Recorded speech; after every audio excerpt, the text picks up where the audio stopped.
کیا واقعی اسرائیلی ریاست جو ہے وہ جو پروجیکٹ ہے پورا، دیکھیں نا کہیں آپ تل ابیب میں لے لیں، آپ سائبیریا میں لے لیں، باقی جگہوں میں ڈھونڈ رہے تھے. If I'm not wrong, یہ تو کہیں، یہ تو ایتھوپیا میں بھی ڈھونڈ رہے تھے کہ کہاں ڈھونڈیں گے، جگہ کہاں سے ملے گی. فلسطینی ریاست قائم ہونے جا رہی ہے. میرے خیال میں پہلی دفعہ کئی دہائیوں کے بعد امکان اس کا ایک امید کی کرن نظر آ رہی ہے. اس کو آج وہ کورٹ نے روک دی نا پروسیڈنگز، اس کو بھیجو نا، تو وہ آپ نے دیکھیں اس نے جو سوشل ٹروتھ پہ اگر ہم دکھا سکیں، ٹروتھ سوشل کا جو اس کا، یہ جو اس نے کہا کہ اس کے خلاف کیس بند کرو. سوشل پہ اس نے کہا نا کہ یہ اگر ہم دکھائیں اسکرین پہ، وہ کہہ رہے ہیں make the deal in Gaza, get the hostages back, DJT یعنی ڈونلڈ جے ٹرمپ. اگر یہ دیکھیں اس کے میسیجز، اور ٹیریبل یہ کہ بی بی نتن یاہو کے ساتھ کیا ہو رہا ہے، وار ہیرو تھا یہ، اچانک وہ جو ہے نا پولیٹیکل وچ ہنٹ اور یہ، اور let Bibi go, he is got a big job to do. مطلب اس کو بلا رہا ہے نا، آ کے سائن کرو، اس کو سائن کرو. ایک تو پہلا سٹیپ ہوگا نا کہ سیز فائر کا، پرماننٹ سیز فائر. ہاں permanent cease fire, actual cease fire, جس کے میرے خیال میں کافی قریب پہنچے ہوئے ہیں، کیونکہ اب وہ اس طرف جا رہے ہیں. نمبر 1. دوسرا ہوگا کہ جو ایگریمنٹ آن ایڈمنسٹریشن آف غازہ، جو میرے خیال میں 3-4 ممالک کی ڈیوٹی لگائی جائے گی. عرب ممالک، UAE، مصر، شاید سعودی عربیہ ہو جائے، شاید قطر ہو جائے، جو بھی جو قابل قبول ہیں دونوں سائڈز کو، ایک وہ ہو جائے گا. اور پھر جو اصل چیز ہے کہ فلسطینی ریاست کا قیام کے حوالے سے، اور اس میں کچھ یہ بھی ہوگا کہ وہ لیڈرشپ چینج ہے پیلسٹین، تھوڑا بہت چلتا رہا ہے. لیکن جو پیلسٹین ریاست کے اوپر مین چیز ہے کہ there has to be, without a Palestine state کوئی چیز آگے نہیں بڑھ سکتی. پھر ابراہیم اکارڈز اس کے بعد کی بات ہے. وہ تو نام ایسے دے رہے ہیں نا، ٹو اسٹیٹ سولوشن میں تو پھر سب مان لیں گے نا. وہ تو پہلی بات ہے پیلسٹائن اسٹیٹ، چاہے چھوٹا ہو، ٹرنکیٹڈ ہو، موت ہیٹر ہو، لیکن ریاست with East Jerusalem at its as its capital. بیت المقدس واپس جائے فلسطین کے مسلمانوں کے پاس. تو یہ بہت بڑی تاریخی بات ہوگی اگر یہ جس طرف ہم جانے. آپ کو لگ رہا ہے ہو جائے گا؟ میرے خیال میں اس طرف جانے کی اب کچھ پہلے بیبی سٹیپس تو ہو گئے ہیں شروع. ہسٹری وت کو پہنچے ہوں کہ پہلے دوسرے کا 15 دن اب کہہ رہے اسی ہفتے فوراً ابھی کرو، جلدی کرو اس کو. اب لوہا گرم ہے نا، جو میں نے کہا نا ہیٹرک آف سیز فائر. اسرائیلی فوج کہہ رہی ہے ہم نے کامیابی حاصل کر لی، فلسطینی مار دیے سارے وغیرہ وغیرہ. انہوں نے بھی سیز فائر کامیابی کیا کی ہے، قتل عام انہوں نے کیا نا. اب تو یہ بھی آ گیا ہے کہ اسرائیل نے، انہوں نے خود کہا ہے کہ جو فلسطینی اپنی امداد بھی مانگ رہے تھے ان کو بھی گولی ماری. مشاہد صاحب، عرب ممالک کا پورا ریجن، غزہ کے ریسورسز کا آپ کو آئیڈیا ہے؟ یقیناً ایسٹرن جو میڈیٹیرین ہے. ٹرمپ کو آئیڈیا ہے اور میں آپ کو ہمیں بھی ہے کہ کیا ہے. عرب ممالک کے لیے مطلب ایک ایسا نیا ملک وہاں پہ بن رہا ہے جو لڑ کے بن رہا ہے اور قربانیاں دے کے بن رہا ہے. چاہے وہ اتنا سا چھوٹا سا ٹکڑا کیوں نہ ہو، ایک ملک، ریاست عمل میں آ رہی ہے جس کو اقوام متحدہ، پھر وہی طریقہ ہوتا ہے جو اسٹیبل والا تھا. دیکھیں نا، یاد رکھیں کہ پہلے جو انڈیکیشن آئی تھی پیلسٹائن اسٹیٹ کی، I remember I was still a student in America, Arab Israeli war میں، اکتوبر کی جنگ میں 73 کی، جس میں شاہ فیصل شہید نے رول ادا کیا تھا کہ انہوں نے مغربی ممالک کا تیل بند کیا تھا. اور اس کے بعد کیا ہوا؟ یاسر عرفات نومبر 74 میں نیو یارک آئے UN جنرل اسمبلی میں. اس نے کہا تھا نا کہ ایک ہاتھ میں I have the olive branch, دوسرے ہاتھ میں I have the gun. Oil بند کر دیا تھا تبھی تو شہید ہو گئے تھے وہ. اس کا رزلٹ اس کا ہو گیا. پھر اسلامک سمٹ ہوئی لاہور میں، اور ادھر فیصلہ ہوا کہ PLO is the sole legitimate organisation of the Palestine, واحد نمائندہ جماعت فلسطین. اس کو یاسر عرفات کا تھا. اور مجھے یاد ہے واشنگٹن میں ایک کانفرنس ہوئی، میں نے حصہ لیا تھا اس میں، مڈل ایسٹ انسٹیٹیوٹ کی 1975 میں. اس کا ٹائٹل پتہ کیا تھا؟ Towards a Palestinian state. Washington D C میں جو واشنگٹن کی اسٹیبلشمنٹ کا تھنک ٹینک ہے، مڈل ایسٹ انسٹیٹیوٹ، بہت پرانا انسٹیٹیوٹ ہے. اس میں آپ تو کئی دفعہ گئے بھی ہیں ادھر، اسے 50 سال پہلے ایک کانفرنس ہوئی تھی ٹوورڈز، جہاں بے نظیر بھٹو صاحبہ کا آخری وزٹ تھا. بالکل ایگزیکٹلی پاکستان آنے سے پہلے. بالکل ٹھیک ہے. وہ ٹوورڈز 50 سال پہلے، پھر اس کو کٹ کر دیا مشاہد صاحب. کیمپ ڈیوڈ کی. مشاہد صاحب ایک وقفہ کے بعد ذرا اسی بات کو آگے بڑھاتے ہیں، اور آپ کو یقیناً یہ پتا ہوگا کہ یہ ایران کا یورینیم انریچ کدھر گیا ہے، اور جس کی پوری اسٹیبلشمنٹ لڑ گئی آپس میں, مطلب ادھر ڈی آئی اے کچھ اور کہہ رہی ہے, سی آئی اے کچھ اور کہہ رہی ہے, تلسی گیبارڈ کو باہر کھڑا کر دیا انہوں نے. اور یہ جو سارے معاملات ہیں, یہ خواتین حضرات ایک وقفہ لیتے ہیں, وقفے کے بعد مشاہد حسین سعید صاحب سے گفتگو جاری رہے گی.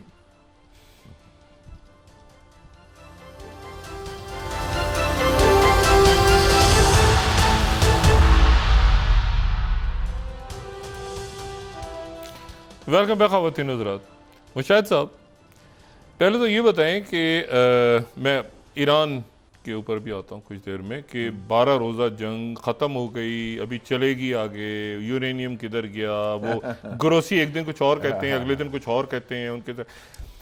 پہلے تو مجھے اب یہ بتائیں کہ فلسطینی ریاست کے ہم قریب ہیں, اتنا قریب ہم کبھی نہیں گئے. اتنا قریب ہم پچھلے 40-50 سالوں میں نہیں گئے جو اس وقت جا رہے ہیں. میں نے بتایا تھا نا 75 میں بات ہو رہی تھی. پھر کیمپ ڈیوڈ آیا, اس نے اس کو سیبوٹاج کر دیا. تو ہم پھر وہ بھی آسلو اکارڈز ہوئے 94, پھر سیبوٹاج ہو گیا. لیکن اب آپ کو لگتا ہے, میرے خیال سے پکڑ لیا گردن سے اب یہ نا کہ یہ لویا گرم ہے جسے کہتے ہیں نا, سچویشن ٹائمنگ ہے, ایک تبدیلی آ رہی ہے, ایک نیا آرڈر ایمرج کر رہا ہے, اور ٹرمپ جلدی میں ہے, اور ٹرمپ جلدی میں ہے کیونکہ اس کے پاس ٹائم ہی 2-3 سال ہے, وہ تو ورنہ فارغ ہے. تو اس میں دیکھیں نا پروسیس کیا ہو سکتا ہے. یونائٹڈ نیشن سیکیورٹی کاؤنسل کے 9 ممبرز, ٹھیک ہے, وہ یونائٹڈ سیکیورٹی کاؤنسل کے 15 میں سے 9 کہیں کہ ہم متفق ہیں, ٹھیک ہے, بشرطے کہ کوئی 5 ممالک میں سے P5 میں روس, چین, امریکہ, فرانس, برطانیہ میں سے ویٹو نہ کرے. وہ تو یہ پہلا مرحلہ ہوگا, وہ اپروو کریں گے کہ یس, ٹھیک ہے.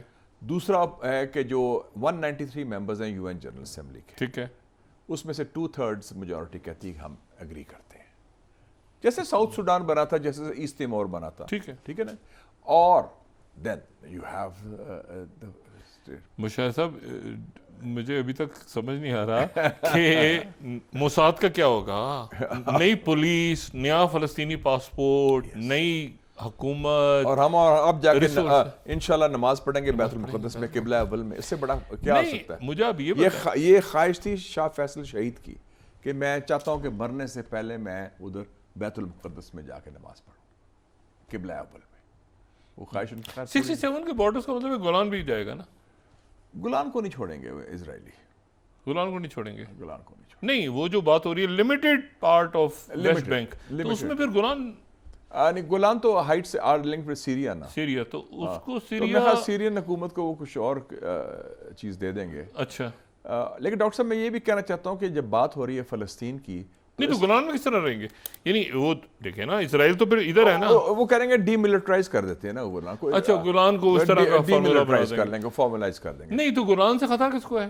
پہلے تو ویسٹ بینک کا تھا, گولان تو دیکھیں نا, وہ منصوبہ ہے گریٹر اسرائیل کا, وہ ابھی بھی نظر رکھنا چاہتے ہیں, اس کو یوز کرنا چاہتے ہیں ترکی کے خلاف بھی, ادھر بھی نظر رکھنا چاہتے ہیں نا, پورا ایریا جو ہے عراق اور وہ سیریا اور اس کے لیے.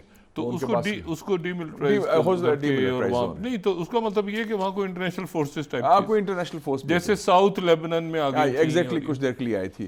ڈاکٹر صاحب لیکن میں دیکھ رہا ہوں کہ اس وقت 2 بڑے ایشوز ہیں مسلم دنیا کے, ایک ہے فلسطین, ایک ہے مقبوضہ کشمیر. اگر مقبوضہ فلسطین آزاد فلسطین بنتا ہے تو پھر ساتھ ساتھ ہمیں پوری کوشش ہونی چاہیے. اور اب مجھے بڑی خوشی ہے کہ پاکستان کی جو اس وقت ملٹری ہائی کمانڈ ہے, اس کی بڑی ایک اسٹریٹجک کلیئرٹی ہے, ماضی کے برعکس جو کہتے ہیں چھوڑو یار اپیزمنٹ کرو. ایک تو ہمارا ڈیفیٹسٹ مائنڈ سیٹ بڑا ہے نا پاکستان میں کہ انڈیا بہت بڑا ملک ہے, اس کا مقابلہ نہیں کر سکتے, کشمیر کو بھول جاؤ, بس صلح سیٹل کر لو, مودی جی سے تجارت بھی کرو, کشمیر کو بھول جاؤ, فارغ کر دو. Not at all. اگر پیلسٹائن کاز زندہ ہوا ہے, اگر ایران نے ڈیفیٹ کیا اسرائیل کو, اگر پاکستان نے شکست دی ہے ہندوستان کو, تو کور ایشو ہمارے لیے مقبوضہ کشمیر ہے. اور کشمیر کی حق خود ارادیت ہمارے ایمان کا حصہ ہے, پاکستان کے ڈی این اے کا حصہ ہے. اور ہم اس کشمیر کیسے حل ہوگا مسئلہ؟ جنگ سے ہوگا یا کیسے سرنڈر ہوگا, کیا ہوگا, ہم کیسے لیں گے واپس؟ نہیں, ہم تو لینے کی بات نہیں کر رہے, ہم تو کہہ رہے ہیں حق خود ارادیت دینا, ان کو فیصلہ کرنے دیں. تو ورنہ اگر وہ نہیں کرتے تو میں آپ کو بتاؤں this will lead to the break up of India, کیونکہ انڈیا کے اندر اور موومنٹس بھی چل رہی ہیں.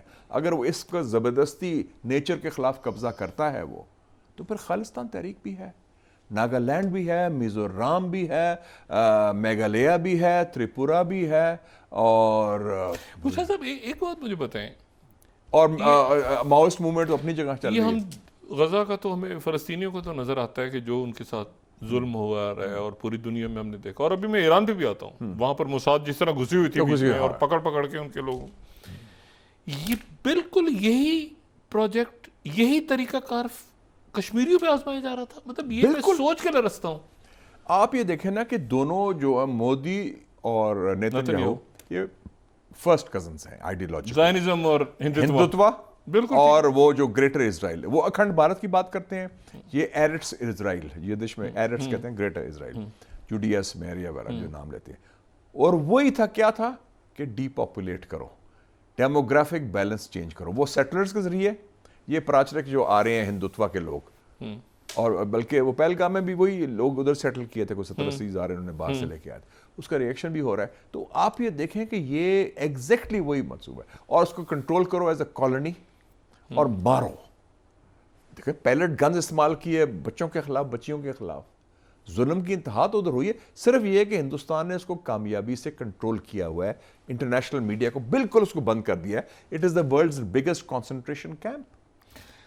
مشاہد صاحب اس حوالے سے ان کی کامیابی رہی کہ انہیں جھوٹ بولنے میں, سینسرشپ کرنے میں. یہ بڑے زبردست تیارے تھے یہ رافیل شافیل, مطلب کوئی ایسے دیکھیں نا, Rafale Israeli technology, western American technology, American technology بھی, موساد کی انٹیلیجنس, اور رشین بھی ٹیکنالوجی بھی تھی. تو ان کی رشیا, امریکہ, اسرائیل, فرانس, ان کی پھینٹی لگی پہلے ہماری اور انڈیا کے جو مارکہ حق ہوا اس میں, اور پھر لگی ایران میں. ڈاکٹر صاحب یہ بڑی آپ نے امپورٹنٹ بات کی کہ پاکستان بڑا خوش قسمت ہے, اور یہ ہمارے لیے بڑی خوشی اور مسرت کی بات ہے بطور Pakistani. I am very proud of the fact کہ پاکستان کے دو بڑے دشمن جو ہیں ہندوستان اور اسرائیل, ان کو یکے بعد دیگرے, ون آفٹر دی ادر پھینٹی پڑی ہے. ہندوستان کو ہم نے ٹکائی کی, gave them a bloody nose which they'll remember, and then Iran نے جو کمال کیا کہ انہوں نے اسرائیل جس کا بڑا بھرم تھا, اور دونوں کا بھرم, دونوں کی مت ختم ہو گئی ہے. اسرائیل کی یہ بھرم ہی ہوتا ہے اصل میں, ہمارے لوگ ڈر گئے تھے پہلے کہ وہ جی اب تو لڑ نہیں سکتے, ہمارے پاس تو تیل نہیں ہے, ہمارے پاس تو یہ نہیں ہے, انڈیا تو بہت اسٹرانگ ہے جی, انڈیا یہ ہے. Size does not equal strength. Doctor صاحب اسرائیل سے تعلق ٹھیک, ان کی ٹیکنالوجی, اسرائیل کو یہ کر دو, انڈیا کی یہ بات مان لو, اپیزمنٹ کر لو جی, مودی جی ناراض نہ ہو جائے, مودی جی سے بات کر لیں جی, اور کشمیر کا ذکر نہ کریں جی. وہ تو ہوتیز نے برکس نکال دیا تھا اسرائیل کا. یہ ڈیفیٹسٹ مائنڈ سیٹ ہے. شکر ہے قائد اعظم جب پاکستان بنا رہے تھے یہ مائنڈ سیٹ نہیں تھا ڈیفیٹسٹ, اپیزمنٹ کہ جی اس کو خوش کر دو, چونکہ وہ ہم ہمت نہیں ہے. جنگیں آپ جیتتے ہیں میدان میں نہیں, پہلے ذہن میں. شکست خوردہ ذہن جو تھا اگر قیادت میں ہو جائے تو then you have gone, that's over. اور اس میں تو ہم نے شو کر دیا نا کہ army chief field marshal Asim Munir and air force chief air chief marshal Zaheer Ahmed Babar Sidhu went for the jugular and gave them. اس لیے تو وہ لنچز بھی ہو رہے ہیں واشنگٹن میں, اس لیے پاکستان کو مختلف زاویے سے دیکھا جا رہا ہے, اور اس لیے ہندوستان کے برے وقت آ گیا نا کہ ان کو ہر جگہ مار پڑی, پسپائی ہو رہی ہے. ایس سی او میں دیکھ لیں کیا ہوا ہے. نہیں تو ایس سی, ایک منٹ سنو مجھے, ایس سی او میں, یہ تو ایس سی او میں رشیا, ایران, افغانستان, نیپال, مطلب جو باقی سینٹرل ایشیا جی, سینٹرل ایشیا پورا, ہاں, تاجکستان, ازبیکستان, قزاقستان, بلوچستان کی دہشت گردی کو ڈالا جو ہندوستان نے کرائی تھی, را کی سپانسر تھی. اور یہ جو ہے ان کے ساتھ ایک ملک بھی کھڑا نہیں ہوا. پہلگام میں تو انہوں نے جھوٹا الزام لگایا نا ہمارے خلاف, ٹھیک ہے, ہم نے تو ان کو شفایت دے دی ہے. ادھر بھی جا کے جو ایس سی او کانفرنس میں شفایت دی ہے ہم نے. ہاں, D G I S I نے جو تقریر کی, جنرل عاصم ملک نے, بڑی دبنگ تقریر تھی, اس نے کلیئرلی کہا کہ لک دس از دا فیکٹس. ان کے جھوٹ ہماری طرف سے پروف پیش ہوئے, ایگزیکٹلی پراپر, جو دنیا نے مانے. ہاں, جو دنیا نے. اچھا, ان کی طرف سے الزام تھا, یہ تو الزام ہے نا کہ پاکستان کرواتا ہے, پاکستان کراتا رہا ہے. وہ تو ایک جھوٹا الزام کی بنیاد پر تو نہیں کر سکتے نا. They have not been able to present any evidence because there is no evidence. ہم نے کیا ہی نہیں. وہ ایس سی او میں رہیں گے, انڈیا ایس سی او میں تو رہے گا, وہ تو فیس سیونگ کریں گے, اور حزب ماک تقدم جو کہتے ہیں. برکس میں بھی دیکھیں ان کا رول بڑا گندا رول ہے مین نہیں اسٹریم کے مجھے ساتھ تو نہیں یہ ہے نا. جیسے دیکھیں نا یہ انڈیا جس بھی میں جاتا ہے نا بڑے آرگنائزیشن میں, سارک میں گیا گند کیا, ایس سی او میں کیا گند کیا, برکس میں بھی یہ ڈی ڈالرائزیشن کے تو خلاف ہیں, یہ تو ٹروجن ہارس ہیں دوسرے کے کام نہیں, لیکن سیٹنگ ابھی تک ٹیرف اٹکا ہوا ہے امریکہ سے. ہاں لیکن وہ تو ٹرمپ کی وجہ سے ہوا نا. ٹرمپ ورنہ they were used to being pampered by the American establishment. یہ اوباما, یہ بائیڈن, یہ جو امریکن سسٹم ہے وہ پرو انڈین ہے, ٹرمپ پرو انڈین نہیں ہے, یہ فرق ہے. تکلیف ان کو ٹرمپ سے. اچھا یہ جو آئی پیک تھی, آئی پیک یہی پھر انڈیا کو بھی, یہ مودی جی کو بھی یہی امریکن اسرائیل پبلک افیئرز کمیٹی جو اسرائیل لابی, ہندتوا کو بھی یہ وہ ادھر ہم مذاق سے کہتے تھے یہود اور لوت, وہ واقعی انڈو اسرائیل لابی تو ہے نا ایک.